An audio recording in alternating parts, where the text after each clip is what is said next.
the larger perspective that the world holds, and particularly the West holds, towards Hindus and Hindutva. And the same point that I was mentioning, there are a small bunch of people, academics, organizations, colleges and universities that continue to, build that cliched narrative which is detrimental to the Hindu community, to Hinduism. Do you think it has now been superseded by what Hinduism actually stands for, which is a religion of tolerance and peace, which does not believe in ostracization of Muslim minorities in the country, which actually believes in living and let live for communities that are prospering in India since time immemorial? You have the Hindus, Muslims, Parsis, Christians, Jains, there are a number of Jews who have been given space in the country, Buddhists, and they all live together in great harmony. And India is perhaps amongst the fewest of countries, perhaps the only one, where persecution of minorities has never happened, because that's not part of what Hindu culture signifies and denotes.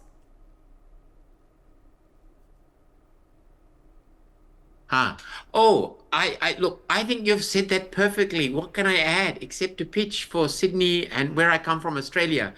BAPS is also building on 25 acres a Swaminarayan temple. We welcome everybody to come, not just to see the Opera House, but once the temple's built, to see the temple as well. So all of those things that you were saying, but I must also seriously say that for the first time, I'm absolutely delighted that in countries like Australia, when you had journalists giving wrong information and completely not understanding anything about Hinduism and the temples, the Australian Indian community has made their voice very clear to the government of Australia, and that the journalists should do more research. There's my little pitch for Sydney. So one day I'm hoping we'll have a show, and I'm sure Narendra Modi will also be coming to Sydney to open the BAPS Swaminarayan temple. There too, right near our new airport. Absolutely. Absolutely. In fact, quickly taking a look at this audio visual that has been created by the temple authorities, giving us a journey of how the BAPS temple got to be created, the inception, and now finally the inauguration. 5 acres. Then suddenly we got instructions that keep everything on hold. After a few months, we suddenly were informed 13.5 acres on the arterial road of Abu Dhabi to Dubai. When the land was first received, we had already made the original concept designs. To see if that plan would be feasible, we did a geotechnical survey, and what we found was surprising. There was a 20-meter thick stone in the middle of the plot where the mandir was expected to be built. When we started this project, we started really a surprise, because before reaching the excavation level itself, we reached high rock. I feel this is the first time in the GCC. More than 15 years I am working in GCC, and first time I find such a good form. This is thousands of years of culture and human creativity and human wisdom and human faith, which is encapsulated in the expression of a temple. The real change is when different cultures deal with each other more respectfully, more equally, more fairly. And for me, that is an important expression of that, what we call rebalancing. I would take an enormous amount of, for me, a personal fulfillment at seeing this. It's really a piece of art. And this is a place of worship, where the whole people who are in the UAE will come and pray. Opening this temple in Abu Dhabi, people coming from all around the world to see the story which has been crafted on the building from different culture, from different country stories. It gives you that feeling of harmony and peaceful. I have to say that this is the symbol of harmony that will stand the test of time for thousands of years into the future. This is the place for humanity. A place of wonderful craftsmanship. This is actually once in a millennia. It's a temple of humanity. noble symbol of harmony of different cultures, communities coming together, and it's a symbol of faith. तो ये generations को inspire करने वाला मंदिर है. It's just one word. It's just beautiful. Beautiful. I think this is not just a construction of Mandir has been the blend of the innovation and overcoming the challenges. We have used heat resistance nano tiles and heavy glass panels, merging both with the traditional aesthetic stone structure with the modern day functionality. Every steps from advanced material to overcoming timeline exemplifies. Just giving you a gist of what the temple is all about, the construction, when was it conceptualized, and there you have it, Prime Minister Narendra Modi getting a grand tour of this mega temple that has now been constructed and ready for the inauguration. Quickly, I'm also being joined by Rashmi Samant. And Rashmi, what does this temple signify to you as an Indian, as a Hindu? Well, I think, Megha, firstly, it signifies the growing political might of the Hindu community. As long as you don't have a stake in global politics, you will be disrespected, attacked, and pushed to the corner. That's normal, and it's happened in the past. As your political power increases, as more nations start respecting your community for what it brings to the table, that's when all of this stops and your culture gains acceptance across the world. Not too long ago, all of these things were stereotyped. And, in fact, I remember a time when temples were not allowed in the United Arab Emirates. And, all school syllabus that had any mentions of Hindu gods would be blackened with a black marker. And this is not more than 10 years ago. I totally remember this as a child, during some stint in the United Arab Emirates. And, it used to be actively blacked out. Right. That was the level of intolerance shown to the Hindu community just, 10 years ago. But today the tables have turned. And the same Hindu community whose mention was also, considered blasphemous in textbooks, school textbooks, is now being given a temple. And all this happens only because of, power, growing status. And this is nothing to do with inclusivity or some sort of acceptance of culture. Because 10 years ago as well, we were the same good people. We were the same caring and, contributing community as we are today. So nothing's changed from our end. But, we're respected more, and our growing political capital in the world is being recognized more, and it intimidates people. So I think that's what's given this sort of newly accorded acceptance for our culture. I agree. And that's putting it, very bluntly, I guess, because if we try to sugarcoat this entire phenomena as some sort of new inclusiveness, then it's disservice to the many people who have suffered intolerance a decade ago, say half a decade ago. You're absolutely right. Also, Rashmi, the fact that India is growing in stature, and you rightfully mentioned that there are countries who are now going to be opening up doors for India to do business, to trade, because it is beneficial for them to be getting associated with India.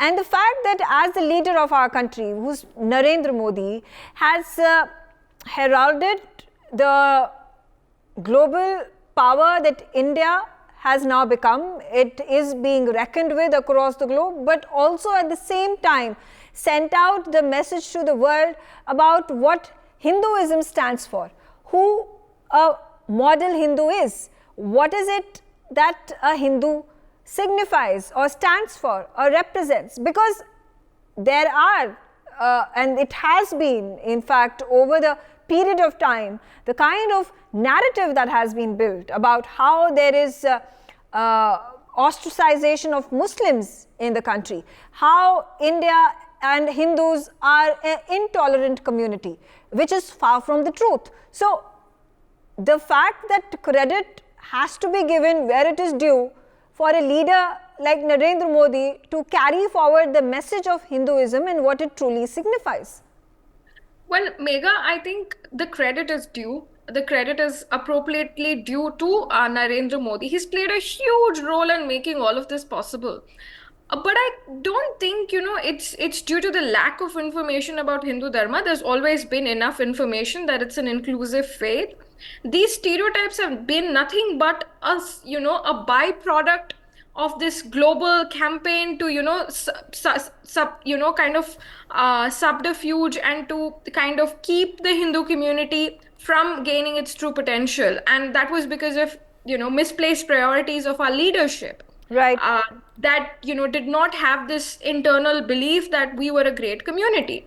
And that was the entire global community took advantage of that. And today we have a strong leader who will not allow misappropriation of Hindu faith and Hindu contribution to the world, and will demand the kind of respect and space it requires across the board.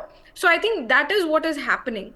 It has got to do with internal domestic politics of political parties, politicians of erstwhile India, and the leadership that has taken charge in the last 10 years as well, in terms of their ideologies, in terms of the way they look at secularism of the country, or the appeasement that at one point of time was witnessed in the country as well. All right, I'm going to quickly get in Dr. P.S.V. Rao as well. Dr. Rao, a momentous occasion for Hindus across the globe, for India as well, and particularly now the force of good that the Middle East sees India as, in a conflict-stricken area where United States and UK and other Western powers cannot, tread, keeping in mind the kind of destruction they have wreaked over the decades, whether it is Iran, Iraq, Syria, in fact the conflict that is taking place in Israel. India stands as a neutral entity that is then now being looked upon to intervene in matters, and with the force that it has built for itself, the stature that it has built for itself, come to a negotiation table to find solutions to these conflicts that have lasted for centuries together. Namaskar to you, Megha, the panel members, and to everyone who is watching this show. See, one of the basic things, among many basic things that Prime Minister Modi did, was to change the colonial mindset of Indians first. See, if you don't have self-confidence, no one else is going to have confidence in you. If you don't have self-respect, no one else is going to respect you. And for though we have been free, democratic for 75 years, a large number of Indians continued to be in a colonial mindset. Yes, our politicians also encourage that for their own personal reasons, but basically we remained in that. What he has been doing is not only the Hindu religion, he is trying to push Indian culture. He had this Buddhist outreach to the Buddhist majority countries. He had the yoga for the whole world. He has been basically pushing various Indian cultural aspects. And the other thing he has been doing is he has been reaching out to Indians around the world. And his definition of Indians is not those who have got Indian passport or living in India. His definition seems to be, if you are of Indian origin, even if your forefathers left India centuries ago to different corners of the world, for him, you are a member of the family. All Indians or all people of Indian origin are members of the family. So he is trying to reach out to them. He has been very successful in that. He has been trying to sort out their problems. So they are all very attached to him. And if someone wanted to build a temple, for many years, these people have been wanting to have a temple, a place of worship. And in many of these small Arab countries, the Indians are the majority. I mean, most of the people working there, most of the people living there are of Indian origin. So they had wanted a place of worship. Right. And he has been able to win over all these rulers in the Arab countries and leaders around the world to say that we are a force of good. We are a force of friendship. We are going to help you. And you mentioned US, UK, etc. in the Gulf. Now, they are in the process of withdrawing, and they have realized wherever they withdraw, China walks in. So now they realize that Modi and India are the best replacement so that they don't leave a vacuum anywhere. So if they leave a vacuum, it will be China who will occupy that. So these are all the factors in play. The rising aspirations of Indians abroad, their self-respect, their self-confidence, their outreach to Modi because he is outreaching to them. Absolutely. And this whole environment, the whole scenario has changed. You're absolutely right. Absolutely right. And that's very visible in the developments that have taken place, and particularly this very moment that Indians across the globe, Hindus across the globe are celebrating and witnessing on their television screens. And those stunning visuals of these pillars that have been carved so beautifully, painstakingly. Remember the sandstones, the marbles that have been brought from all across the globe to build this magnificent structure. And we were talking about the 7 shrines that represent the 7 emirates of the UAE, and we talk about, of course, at this time quickly getting in Pawan Sinha as well. And Pawan, the stature, the respect, the kind of glorification that the Hindu culture is getting today was not present, was not visible for the last 76 years that India has been independent. Yes, definitely. And we must thank our Prime Minister and also all those people who have backed our Prime Minister for doing all these things.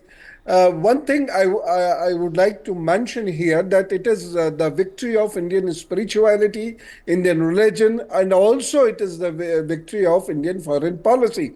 That we were there and we were able to convince the community, we were able to convince particularly that community which has been calling us kafir and always been inimical with us.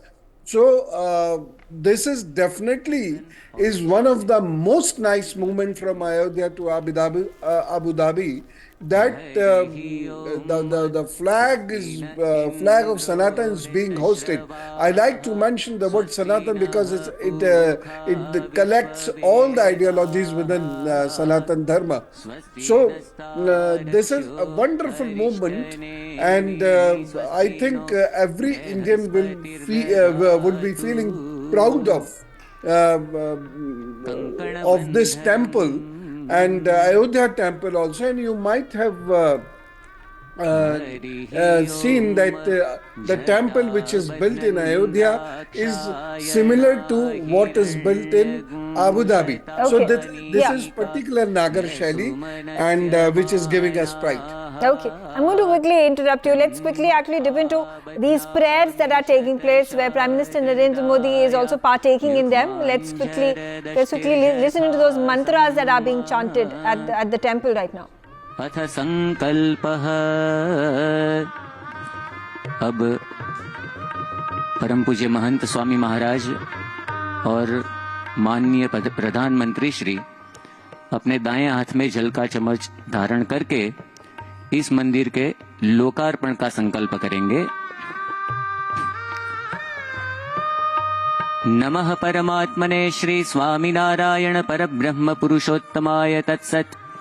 अद्य ब्रह्मणो द्वितीये परार्धे श्री श्वेतवाराह कल्पे सप्तमे वैवस्वत मन्वन्तरे अष्टाविंशतितमे कलियुगे कलिप्रथमचरणे भूर्लोके संयुक्तारब अमीरात वर्षे पुण्यभूमौ Abu Dhabi नगरे अस्मिन् Shri BAPS Swaminarayan Hindu मंदिरे महाशुभस्थाने अशीत्यधिक-द्विसहस्रतमे विक्रमाब्दे मासोत्तमे मासे माघ मासे शुक्लपक्षे शुभपुण्यतिथौ पंचम्यां तिथौ बुधवासरे रेवती नक्षत्रे शुभयोगे कौलवकरणे सर्वेषु ग्रहेषु यथायथं राशिस्थानस्थितेषु सत्सु प्रकटब्रह्मस्वरूपं महन्त स्वामी महाराजानां भारतवर्षस्य मान्यवर प्रधानमन्त्री नरेन्द्र मोदी महोदयानां च सन्निधौ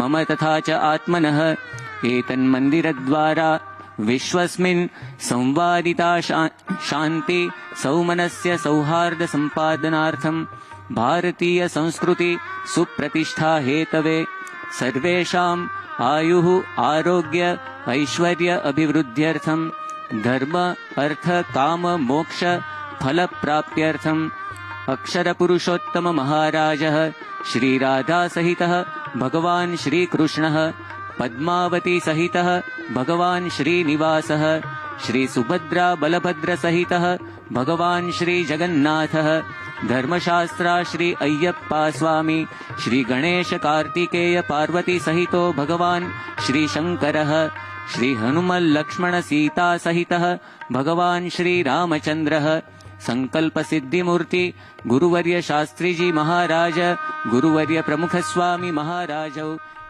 For more such videos, subscribe to the NewsX YouTube channel, hit the bell icon.